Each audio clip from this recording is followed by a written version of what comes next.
नमस्कार, मेरा नाम है अभिषेक आनंद। एईडब्ल्यू के सबसे बड़े मेनस्ट्रीम स्टार क्रिस जेरिको को क्या हो गया है?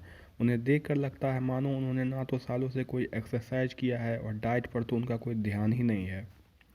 आप मात्र 2 से 3 साल पुराने क्रिस जेरिको को आज के क्रिस जेरिको से कंपेयर करते हैं तो ज़मीन आसमान का अंतर दिखाई पड़ता है।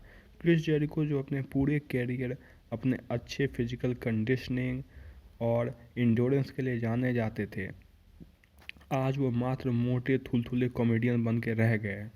ये एईडब्ल्यू रेसलिंग और उनके मालिक टोनी खान के ऊपर भी सवाल है कि आपने इतने बड़े मेनस्ट्रीम स्टार का सदुपयोग करने के बदले उसे कॉमेडियन बना के रख दिया।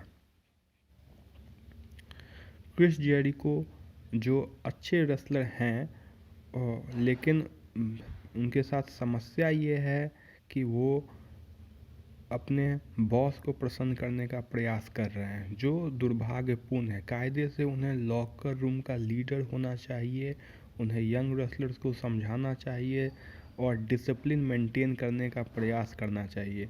उसके बदले वो अपने बॉस को और यंग रेसलर्स को पसंद करने का, खुश करने का प्रयास कर रहे हैं, कूल बनने का प्रयास कर रहे हैं, जो एकदम गलत है।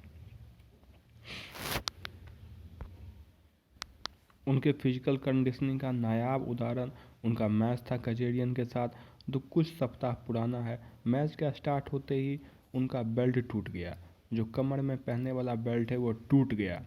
उनके मोटे थुलथुले पेट के वजह से उनका बेल्ट टूट गया। उस मैच को अगर आप फिर से देखें और एक बार आप ज़रूर उस मैच को देखें, आपको समझ में आएगा किस तरीके से क्रिस जेरिको अपने एनर्जी को कंजर्व करने का प्रयास कर रहे हैं। उन्हें अपने इंडोरेंस पर या एबिलिटी पर, फिजिकल एबिलिटीज़ पर खुद शक है। जैसे कि जब वो आयरिश व्हिप करते हैं तो कायदे से आयरिश व्हिप में आप अपने अपोनेंट के साथ 2-4 कदम दौड़ते हैं, लेकिन वो ऐसा नहीं कर रहे। वो एक एक कदम फूक फूक के चल रहे हैं, क्योंकि उन्हें मालूम है कि उनके पास इंडोरेंस नहीं है, उनके पास स्टेमिना नहीं है। उस मैच के समाप्त होते ही वो एकदम लेट गए। और ये दुर्भाग्यपूर्ण है, क्योंकि क्रिस जेरिको हमेशा अपने फिजिकल एक्सीलेंस के लिए जाने जाते हैं। ये बात स्वाभाविक है कि जब कोई आदमी 50 साल का होगा तो वो अपने फिजिकल प्राइम में नहीं होगा।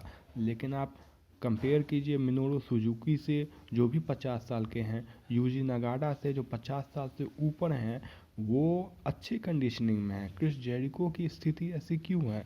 कायदे से क्रिस जेरिको को भी उसी लेवल का होना चाहिए था, क्योंकि वो भी एक ऑल टाइम ग्रेट हैं। यहाँ तक कि अंडरटेकर, जो काफ़ी सालों से ख़राब फिजिकल कंडीशनिंग से जूझ रहे थे, उनका मुख्य वजह इंजरी था और उन्होंने भी प्रयास किया और बहुत कोशिश किया। क्रिस जेरिको से उम्मीद थी कि वो जब एईडब्ल्यू के साथ जाएंगे तो वो एक लॉकर रूम लीडर की तरह पेश आएंगे, और वो मेन स्ट्रीम स्टार हैं, एईडब्ल्यू के सबसे ज़्यादा जाने माने स्टार है, क्योंकि इतने लंबे समय तक वो डब्ल्यूडब्ल्यू में स्टार रहे हैं, डब्ल्यूडब्ल्यू के पीक में वो स्टार रहे हैं। साथ में अपने म्यूज़िक कैरियर की वजह से डांसिंग विद स्टार्स वगैरह, उनका एक मेन स्ट्रीम अपील है।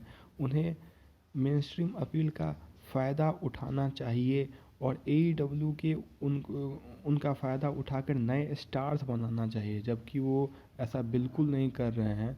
वो उनको इंगेज कर देते हैं कॉमेडी एक्ट्स में, ऑरेंज कैसली के साथ, या जो उनका मैच हुआ था स्टेडियम स्टैम्पी, इस तरीके के बेतुके बेहुदे मैचेस में, कॉमेडी मैचेस में आप इतने बड़े स्टार को वेस्ट कर रहे हैं। और सबसे अजीब बात है कि आप इतने बड़े स्टार को इतना पैसा दे रहे हैं, भारी भरकम पैसा दे रहे हैं, वो हाईएस्ट पेड रेसलर है, और आप उसको एक इजी मनी दे रहे हैं, आप उसको अपने पैसे के लिए काम नहीं करवा रहे हैं। ये दिखाता है कि एईडब्ल्यू के जो मालिक हैं टोनी खान, वो किस हद तक नौसिखिए हैं।